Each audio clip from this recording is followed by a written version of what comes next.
My son took all my savings and went on vacation, so I changed my will and then. My name is Oliver and I am 62 years old. I never thought life would throw me a betrayal like this at my age. I had spent decades working hard, saving every penny for my retirement, dreaming of quiet evenings, maybe traveling a bit and enjoying my family. I had 2 children, a daughter named Emily and a son, Daniel. Emily was responsible, kind, and always thoughtful. Daniel, well, I thought he was just carefree, but now I realize he was selfish to the core. It all started on a normal Thursday morning.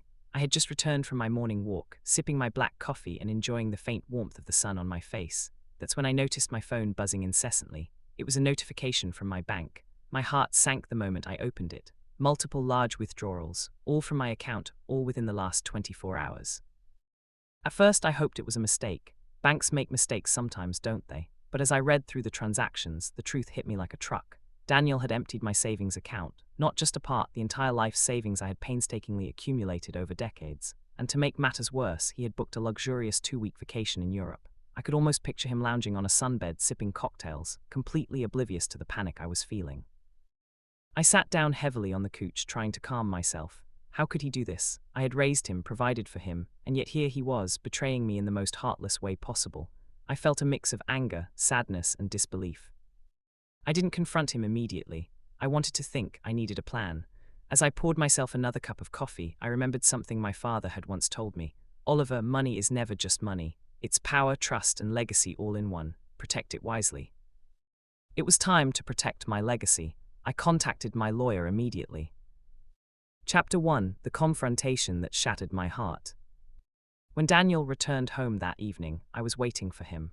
I could see the smug grin on his face, completely unaware of the storm he had unleashed. "Dad, you won't believe the trip. Paris, Rome, Venice. It was incredible," he said, almost dancing in excitement. I looked at him coldly. "Daniel, tell me, how does it feel to steal your father's retirement?" He laughed nervously. "What are you talking about? Steal? Dad, you gave me the money." My blood boiled. "Gave you? I trusted you. And this is what you do with that trust." He shrugged. "Well, you said you wanted me to be happy. I'm happy now." That was the final straw. My son, the person I trusted most in this world, was proud of stealing from me. I realized then that confrontation wouldn't solve anything. He wouldn't feel remorse. He wouldn't even understand the depth of what he had done. That night, I barely slept. I thought about my daughter, Emily, and her loyalty. I thought about the years I had worked for this money, the sacrifices I had made, and the empty betrayal staring back at me. I knew I had to make changes, not just with my money, but with my family, with my life. Chapter 2: Changing my will. The next morning, I went to my lawyer's office. I made my decision immediately. Daniel would not receive a single penny of my estate, not a dollar, not a cent. Instead, everything would go to Emily and a few charities that had helped me throughout my life. "Are you sure, Oliver?" my lawyer asked cautiously. "Changing your will so drastically, it might cause a lot of tension." "I'm sure," I replied firmly. "I cannot reward betrayal. Daniel has shown who he really is. My legacy will go to someone who deserves it, and to causes that matter." It felt liberating to make that decision. It wasn't just about the money, it was about sending a message to my son. He couldn't treat me like this and expect no consequences. Once the legal papers were signed, I felt a strange mixture of sorrow and relief. Sorrow because my son, the boy I had once hugged and comforted, had become a stranger.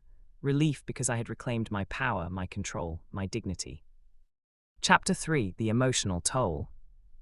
It wasn't easy living in the house knowing Daniel had taken everything.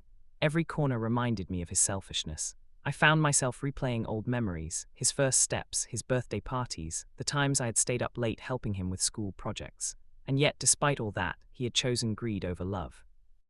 Emily noticed my sadness. She came over one evening, her eyes full of concern. "Dad, are you okay?"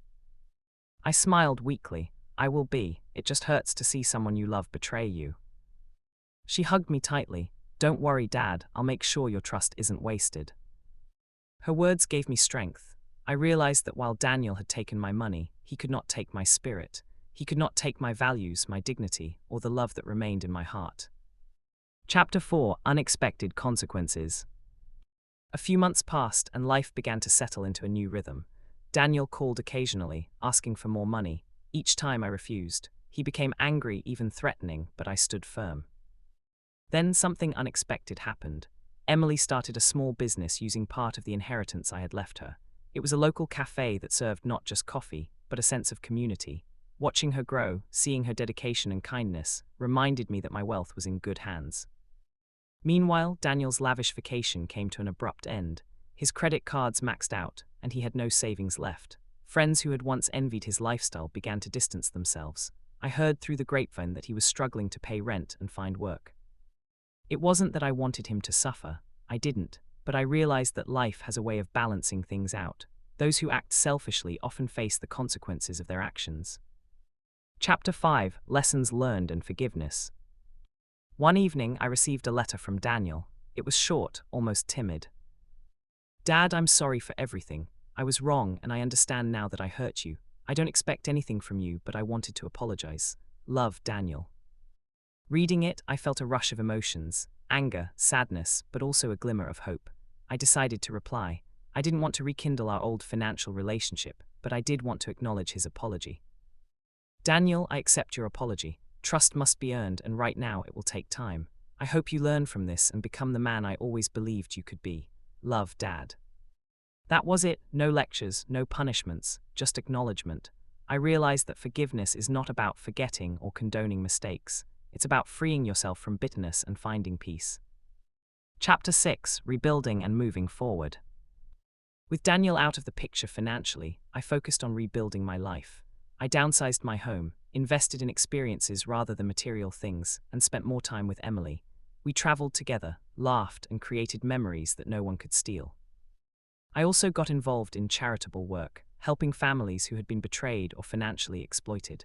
It gave me purpose, and every smile I saw reminded me that my legacy wasn't just money, it was love, kindness, and integrity. Looking back, I realized that losing my savings was one of the hardest moments of my life, but it also became one of the most important lessons.